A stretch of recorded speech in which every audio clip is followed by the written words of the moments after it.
യേശുവിൻ്റെ പീഠാനുഭവരംഗങ്ങൾ. An Catherine എമറിച്ചിന്റെ ദർശനങ്ങൾ. അധ്യായം 44. യേശുവിന്റെ ശരീരം കുരിശിൽ നിന്നിറക്കുന്നു.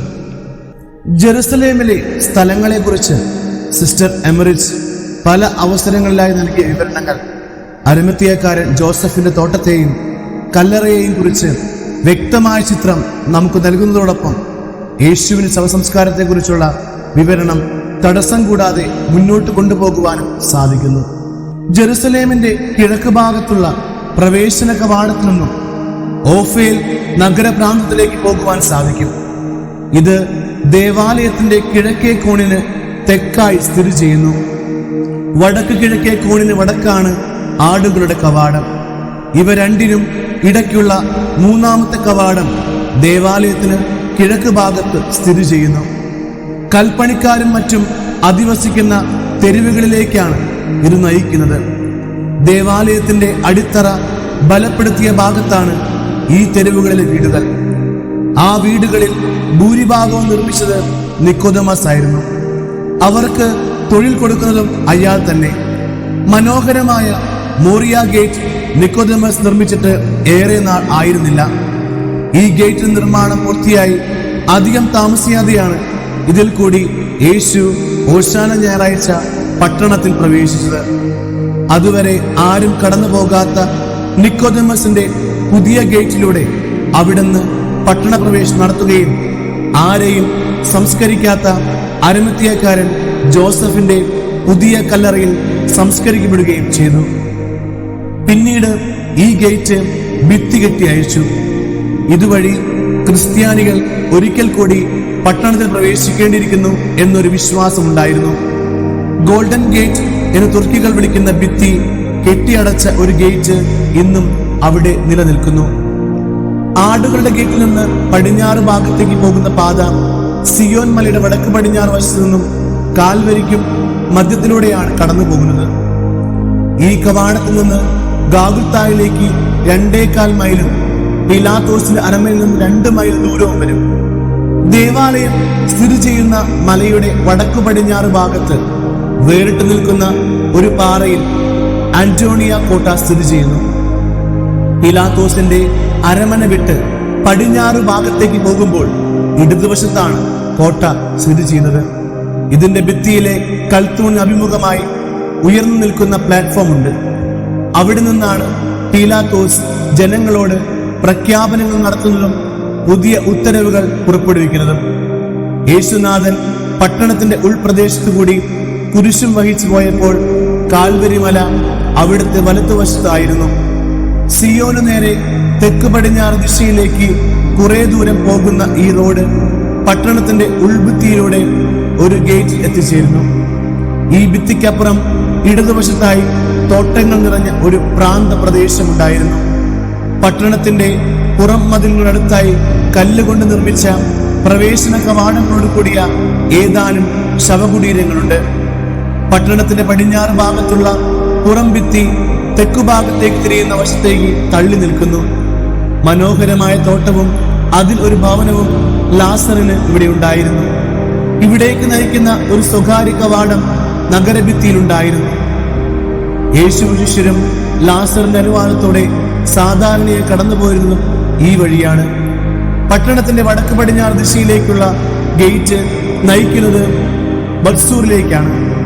ഈ പട്ടണം യോപ്പെ, എമ്മാവൂസ് എന്നീ പട്ടണങ്ങൾക്ക് വടക്കാണ്. ജെറുസലേമിന്റെ പടിഞ്ഞാറ് ഭാഗം മറ്റു ഭാഗങ്ങളെക്കാൾ താഴ്ന്നു കിടക്കുന്നു. അത് നിർമ്മിക്കപ്പെട്ട സ്ഥലം മതിലുകളുടെ ഭാഗത്തേക്ക് ചരിഞ്ഞും പിന്നീട് മതിലുകൾ അടുക്കുമ്പോൾ ഉയർന്നു കിടക്കുന്നു. ചരിഞ്ഞു കിടക്കുന്ന ഭാഗങ്ങളെല്ലാം തോട്ടങ്ങളും മുന്തിരിത്തോപ്പുകളുമാണ്. പിന്നിലായി മതിലുകളിലെ കവാടങ്ങളിലേക്കും ഗോപുരങ്ങളിലേക്കും നയിക്കുന്ന വിശാലമായ ഒരു പാത ചുറ്റി വളഞ്ഞു പോകുന്നു. എതിർവശം താഴ്വരയിലേക്ക് ചരിഞ്ഞു കിടക്കുന്നു. അവിടെ മതിലുകളില്ല. അതുകൊണ്ട് ഏറ്റവും താഴെയായി നിർമ്മിച്ചിട്ടുള്ള പട്ടണത്തിന്റെ ചുറ്റുമതിൽ ഉയർന്ന സ്ഥലത്ത് നിർമ്മിച്ചിരിക്കുന്നത് പോലെ തോന്നും. പിന്നിലുള്ള കുന്നുകളിൽ ഒലിവ് തോട്ടങ്ങളും മുന്തിരിത്തോപ്പുകളും കാണാം. കുരിശും വഹിച്ചുകൊണ്ടുള്ള യേശുവിന്റെ പാതയിൽ ഈ തോട്ടങ്ങൾ ഇടതുവശത്തായിരുന്നു. ആ തോട്ടത്തിൽ നിന്നാണ് ഘോഷയാത്ര കണ്ട് സൈറീൻകാരൻ ശിമയോൻ കയറി വന്നത്. പട്ടണത്തിൽ നിന്നും യേശു പുറത്തു കടന്ന കവാടം തെക്ക് പടിഞ്ഞാറ് ഭാഗത്താണ്.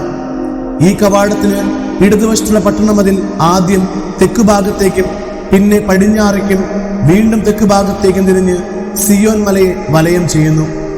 കോട്ടയ്ക്ക് സദൃശ്യം ഒരു വലിയ ഗോപുരം ഇവിടെയുണ്ട്. പട്ടണത്തിൽ നിന്ന് യേശു കടന്നുപോയ കവാടം തെക്ക് ഭാഗത്തുള്ളതും താഴ്വരയിലേക്ക് നയിക്കുന്നതുമായ മറ്റൊന്നിന് അടുത്തായിരുന്നു.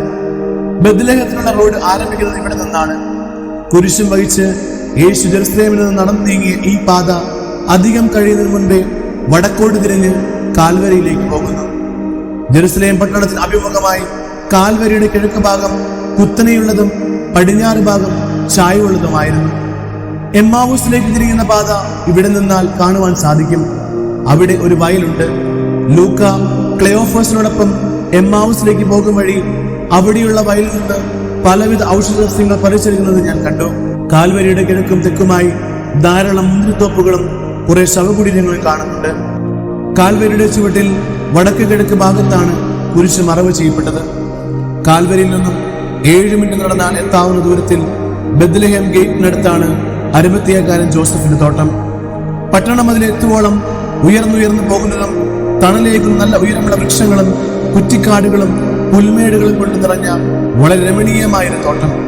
താഴ്വരയുടെ വടക്ക് വശത്ത് നിന്ന് തോട്ടത്തിൽ പ്രവേശിക്കുന്ന ഒരാൾക്ക് ഇടതുവശത്ത് പട്ടണം അതിൽ വരെ എത്തുന്ന ഒരു ചെറിയ കയറ്റം കാണാം. തോട്ടത്തിന്റെ വലത്തുവശത്ത് വേറിട്ട് നിൽക്കുന്ന ഒരു വലിയ പാറ കാണാം. ആ പാറയിൽ കൊത്തിയുണ്ടാക്കിയ ഗുഹയിലായിരുന്നു ശവകുടീരം. ഗുഹാമുഖം കിഴക്ക് വശത്താണ്. പാറയുടെ തെക്ക് പടിഞ്ഞാറും വടക്ക് പടിഞ്ഞാറും ഭാഗങ്ങളിൽ 2 ചെറിയ ശവകുടീരങ്ങളുണ്ടായിരുന്നു. പുതിയതായി നിർമ്മിച്ചവയായിരുന്നു അവയിൽ. അവയുടെ മുൻവശം ഉയരം കുറഞ്ഞവയായിരുന്നു. പാറയുടെ പടിഞ്ഞാറ് വശത്തു നിന്നും ആരംഭിച്ച ഒരു വഴി ഇവയെ ചുറ്റിപ്പോയിരിക്കുന്നു. ശവകുടീരത്തിന് മുമ്പിലുള്ള സ്ഥലം പ്രവേശന കവാട ഭാഗത്ത് തറയേക്കാൾ ഉയർന്ന ഭാഗത്തായിരുന്നു. അതിനാൽ ഗുഹയ്ക്കകത്ത് പ്രവേശിക്കുന്നതിന് കൽപ്പടവുകൾ ഇറങ്ങേണ്ടിയിരുന്നു. മൃതശരീരം വഹിക്കുന്നവർക്ക് മുന്നോട്ട് പോകുന്നതിന് അസൗകര്യമുണ്ടാകാതെ 4 പേർക്ക് അതിനുള്ളിൽ ഇരുവശങ്ങളിലുള്ള ഭിത്തിയോട് ചേർന്ന് നിൽക്കാനുള്ള വലിപ്പം ഈ ഗുഹയ്ക്കുണ്ടായിരുന്നു. പാറ തുരന്നാണ് ആ ശവകുടീരം നിർമ്മിച്ചത്. തറയിൽ നിന്ന് 2 അടി ഉയരത്തിൽ ഒരു വശം പാറയോട് ചേർന്ന് ഒരു ബലിപീഠം പോലെ കാണപ്പെട്ടു. ഒരാൾക്ക് തലഭാഗത്തും മറ്റൊരാൾക്ക് പാദങ്ങളുടെ ഭാഗത്തും മൂന്നാമതൊരാൾക്ക് ഗുഹയുടെ വാതിൽ അടച്ചിരുന്നാൽ പോലും മുൻപിൽ നിൽക്കുന്നത് സൗകര്യമുണ്ടായിരുന്നു. വാതിൽ പിച്ചള പോലുള്ള ഒരു തരം ലോഹം കൊണ്ടുണ്ടാക്കിയതും മടക്കാവുന്ന 2 പാളികളുള്ളതുമായിരുന്നു. ഈ പാളികൾ കല്ല് ചാരി വെച്ച് അടയ്ക്കാൻ കഴിയും. ഇതിനു വേണ്ടി വലിയ കല്ല് ഗുഹയുടെ പുറത്ത് സൂക്ഷിച്ചിട്ടുണ്ട്. യേശുവിന്റെ മൃതശരീരം കല്ലറിൽ വെച്ച ശേഷം വാതിലടച്ച് ആ കല്ല് അവിടെ വെച്ചു. വളരെ ഭാരമുള്ള ആ വലിയ ശില പല ആളുകൾ ഒരുമിച്ച് ശ്രമിക്കാതെ അനക്കുവാൻ പോലും കഴിയുകയില്ലായിരുന്നു. ഗുഹാമുഖത്ത് എതിരായി കല്ലുകൊണ്ടുള്ള ഒരു വലിയ ഇരിപ്പിടം കാണാം. അതുവഴി പുല്ല് മൂടിക്കിടക്കുന്ന പാറയുടെ മുകളിൽ എത്താൻ കഴിയും. അവിടെ നിന്ന് നോക്കുമ്പോൾ സിയോൻ മലയുടെ ഏറ്റവും ഉയർന്ന ഭാഗം, പട്ടണമതിലുകൾ, ഗോപുരങ്ങൾ, ബെത്ലഹേം ഗേറ്റ്, ഗിഹോൺ അരുവി ഇവയെല്ലാം കാണാം. കുരിശിട്ടു നിൽക്കുന്ന പടയാളികൾ ഒഴികെ മറ്റെല്ലാവരും പരിസരം വിട്ടുപോയ സമയം ബഥാനിയ താഴ്വരയിൽ കൂടി വന്ന 5 ശിഷ്യന്മാർ കാൽവരിയുടെ സമീപമെത്തി. ഏതാനും നിമിഷം ഗുരുവിന്റെ കുരിശിലേക്ക് ഉറ്റുനോക്കി അവർ അവിടെ നിന്ന് പോയി. അധികം അകലെയല്ലാതെ 2 പേർ എന്തോ പരിശോധന നടത്തുകയും വ്യഗ്രതയോടെ പരസ്പരം ആലോചിക്കുകയും ചെയ്തത് 3 പ്രാവശ്യം ഞാൻ കണ്ടു. അത് അരിമത്തിയക്കാരൻ ജോസഫും നിക്കോദമസുമായിരുന്നു. പട്ടാളക്കാരിൽ നിന്ന് യേശുവിന്റെ വസ്ത്രങ്ങൾ തിരികെ വാങ്ങുന്ന ആലോചിച്ച സമയത്ത് കാൽവരിയിൽ അധികം അകലെയല്ലാതെ അവർ നിൽക്കുന്നതാണ് ഞാൻ ആദ്യം കണ്ടത്. ജനം പിരിഞ്ഞു പോകുന്ന ശ്രമിച്ച ശേഷം ശവകുടീരത്തിൽ വേണ്ട ഒരുക്കങ്ങൾ ചെയ്യുവാൻ അവർ പോകുന്നതാണ് രണ്ടാമത്തെ കാഴ്ച. ശവകുടീരത്തിൽ നിന്നും കുരിശിൻ ചുവട്ടിലേക്ക് തിരികെ പോരുമ്പോൾ അനുയോജ്യമായ സമയത്തിനു വേണ്ടി എല്ലാ വശങ്ങളിലേക്ക് നോക്കിയ ശേഷം കുരിശിൽ നിന്നും ശരീരം താഴെ ഇറക്കേണ്ട വിധത്തെക്കുറിച്ച് പരസ്പരം ആലോചിക്കുന്നതായിരുന്നു 3ാമത്തെ ദൃശ്യം. ആലോചനയ്ക്ക് ശേഷം പട്ടണത്തിലേക്ക് അവർ തിരികെ പോയി. യേശുവിന് ശരീരം സുഗന്ധക്കൂട്ടുകൊണ്ട് പൊതിയുന്നതിന് ആവശ്യമായവ ഒരുക്കുന്നതിലായിരുന്നു അവരുടെ ശ്രദ്ധ. കുരിശിൽ നിന്നും ശരീരം വേർപ്പെടുത്തുന്നതിന് നിക്കോദമോസിന്റെ വീടിനടുത്തുള്ള കളപ്പുരയിൽ നിന്നും 2 കോവണിയും ആവശ്യമായ ഉപകരണങ്ങളും സേവകർ കൊണ്ടുവന്നു. നീളമുള്ള ഒരു തടിയിൽ കുറുകെ ഇടവിട്ട് മരക്കഷ്ണങ്ങൾ ബന്ധിപ്പിച്ച് മുകളിലേക്ക് കയറുന്നതിന് ആവശ്യമായ പടികൾ ഉണ്ടാക്കിയതായിരുന്നു ഈ ഗോവണികൾ. ഏത് ഭാഗത്തും ബന്ധിപ്പിക്കാൻ വിധത്തിലുള്ള കൊളുത്തുകളും അതിൽ കരുതിയിരുന്നതിനാൽ ഇവ ഉപയോഗിച്ച് ഗോവണി നേരെയാക്കുകയോ പണിക്ക് ആവശ്യമായ ഉപകരണങ്ങൾ തൂക്കിയിടുകയോ എളുപ്പമായിരുന്നു. അവർ സുഗന്ധദ്രവ്യങ്ങൾ വാങ്ങിയ സ്ഥലത്തെ സ്ത്രീ തന്നെ അവയെല്ലാം വൃത്തിയായി പൊതിഞ്ഞു കെട്ടിക്കൊടുത്തു. നിക്കോദെമസ് 100 പൗണ്ട് സുഗന്ധദ്രവ്യങ്ങൾ വാങ്ങിച്ചു. മരപ്പട്ട കൊണ്ടുണ്ടാക്കിയ ചെറിയ വീപ്പ പോലുള്ള പാത്രങ്ങളിൽ തങ്ങളുടെ കഴുത്തിൽ തൂക്കിയിട്ട് നെഞ്ചിൽ താങ്ങി പിടിച്ച് അവർ അത് കൊണ്ടുപോയി. ഈ പാത്രങ്ങളിൽ ഒന്ന് പ്രത്യേകതരം പൗഡർ നിറച്ചതായിരുന്നു. തോൽ കൊണ്ടുള്ള സഞ്ചികളിൽ കെട്ടുകളുണ്ടാക്കിയ ഔഷധസ്യങ്ങളും അവർ എടുത്തിരുന്നു. ജോസഫിന്റെ കയ്യിൽ സുഗന്ധം നിറച്ച ഒരു പെട്ടിയുണ്ടായിരുന്നു. പാത്രങ്ങൾ, തോൽക്കുടങ്ങൾ, പഞ്ഞി എന്നിവയോടൊപ്പം ആയിരുന്നു അത്. ചില ഉപകരണങ്ങളും ഒരു മഞ്ചത്തിൽ വെച്ച് സേവകരെടുത്തു. കത്തിച്ച ഒരു വിളക്കും അവർ കരുതിയിരുന്നു. അവരുടെ യജമാനന് മുൻപേ പട്ടണം വിട്ട് ബഥാനിയ ഗേറ്റ് വഴി കാൽവരിയിലേക്ക് അവർ പോയി. യേശുവിന് മൃതശരീരം സംസ്കരിക്കുന്ന ആവശ്യമായ സുഗന്ധ വസ്തുക്കൾ ശേഖരിക്കാൻ യോഹന്നാനും ഭക്തസ്ത്രീകളും എത്തിയ വീടിന് മുമ്പിലുള്ള പട്ടണവീതിയിലൂടെ സേവകർ കടന്നുപോയി. യോഹന്നാനും ഭക്തസ്ത്രീകളും കുറച്ചകലെയായി അവരെ അനുഗമിച്ചു. ഭക്തസ്ത്രീകൾ 5 പേരുണ്ടായിരുന്നു. ഇവരിൽ ചിലർ നീളമുള്ള ഷാളുകൾ കരുതിയിരുന്നു. സായാഹ്ന വേളകളിൽ പുറത്തു പോകുമ്പോഴും ഏതെങ്കിലും ഭക്തകൃത്യങ്ങൾ നിർവഹിക്കുമ്പോൾ പുറപ്പെടുമ്പോഴും നീളമുള്ളതും 3 അടിയോളം വീതിയുള്ളതുമായ ഷാൾ കൊണ്ട് തങ്ങളെ ആവരണം ചെയ്യുക സ്ത്രീകളുടെ പതിവായിരുന്നു. വസ്ത്രം കൊണ്ട് ശരീരം പൂർണ്ണമായി മറച്ച് അവർ പോകുന്നത് ഞാൻ കണ്ടു. വളരെ വേഗത്തിൽ സഞ്ചരിക്കുവാൻ അവർ കഴിയുകയില്ലായിരുന്നു. ഇങ്ങനെ ഇപ്പോൾ അവരെ കണ്ടത് എന്നെ ആഴമായി സ്പർശിച്ചു.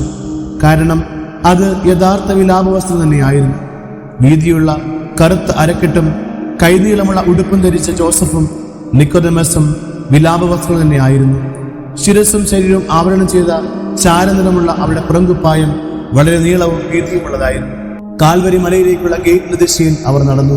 ആളുകളെല്ലാം ഭയന്ന് വീടുകളിൽ തന്നെ ആയിരുന്നതിനാൽ തെരുവുകൾ ശൂന്യമായിരുന്നു.